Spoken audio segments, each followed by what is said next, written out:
Our journey begins more than 14,000 kilometers from the United Nations in Papua New Guinea as we look at the Sustainable Development Goals, which aim to transform our world by 2030. The 17 goals were adopted at the UN General Assembly by 193 member states in 2015. The objective: produce a set of universal goals that meet urgent social, economic, and environmental challenges facing the world.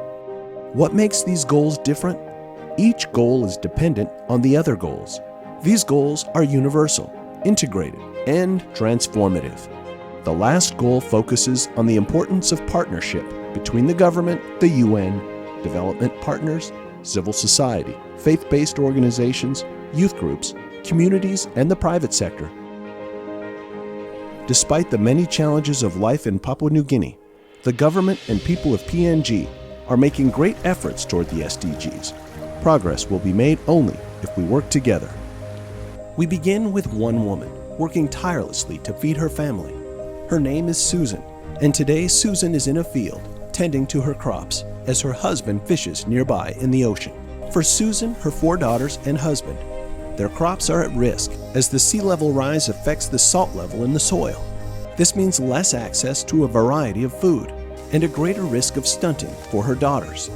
Susan says she's seen a rise in the sea level and also in the sea temperature here. There are fewer fish, she says. There is no reliable transport infrastructure here either, so the family often skips going to health facilities, even though malaria is rampant. Children are often delivered at home without acknowledging the risk. Two to 3 hours. Making matters worse, diarrhea is common here, as proper sanitation practices are rare.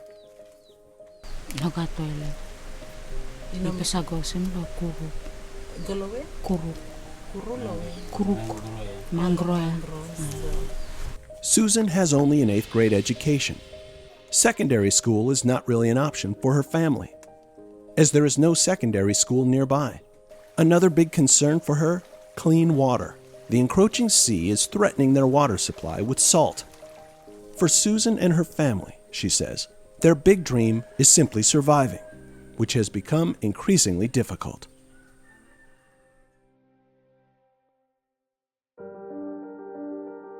Moving to Enga province, we meet Benny Pundi, a subsistence farmer with 2 wives and 6 children.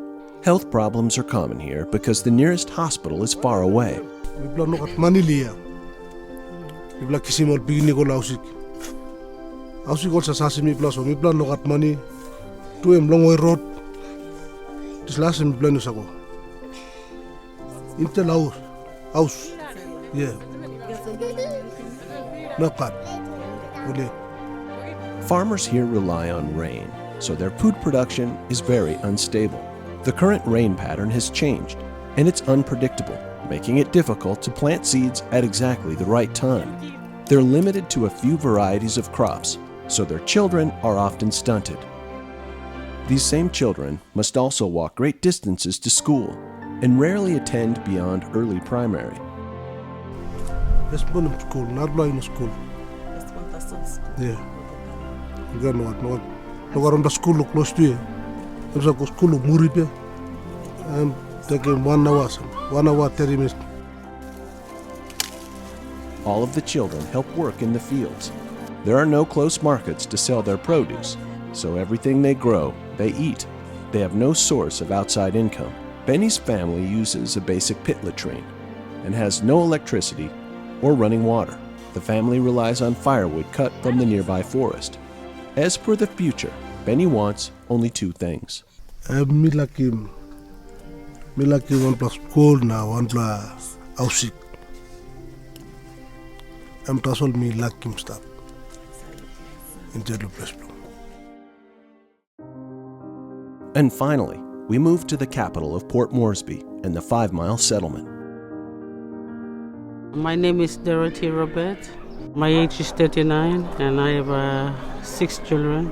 Dorothy runs a small food stand she sets up outside her house each morning. I made my barbecue, selling drinks, sausages, sometimes selling betel nuts. They have no garden, so they need to purchase all their food. Dorothy is the only person working, so the family is always suffering from a lack of cash. Her husband has other wives and many other children. He gives her no money. This means her children often skip meals, which leads to stunting. There is also no money to buy school supplies, school uniforms, and lunch, so some of the children don't attend school. In the settlement, everyone uses pit toilets, and washing areas are in poor condition when they exist at all. And the water is cut off frequently. Violence against women is a serious issue here. A 2015 Overseas Development Institute article estimates that 2 in 3 women in Papua New Guinea have experienced gender-based violence in their lifetime. Papua New Guinea has the highest prevalence of gender-based violence in the Western Pacific region. Sadly, Dorothy too has experienced violence in her life. Domestic violence is very commonly in the settlement. Dorothy feels trapped by poverty. She has dreams, but worries they won't become reality unless her situation improves. My dream for my children is I want them to be educated, to earn their own living. These are the stories of real people's lives in Papua New Guinea. The people know that they have rights and are resilient in the face of the adversity they face. Their lives are directly linked to the Sustainable Development Goals. The SDGs are about every single person's life and improving each life in a powerful way. Betterment of a nation starts with the betterment of one person's and one family's life. The SDGs are the milestone for 15 years. 15 years is an accumulation of days. When you live a life, you live a day. So each single day is important if we want a change. Time alone cannot bring us a change. We are the ones who can and must bring that change.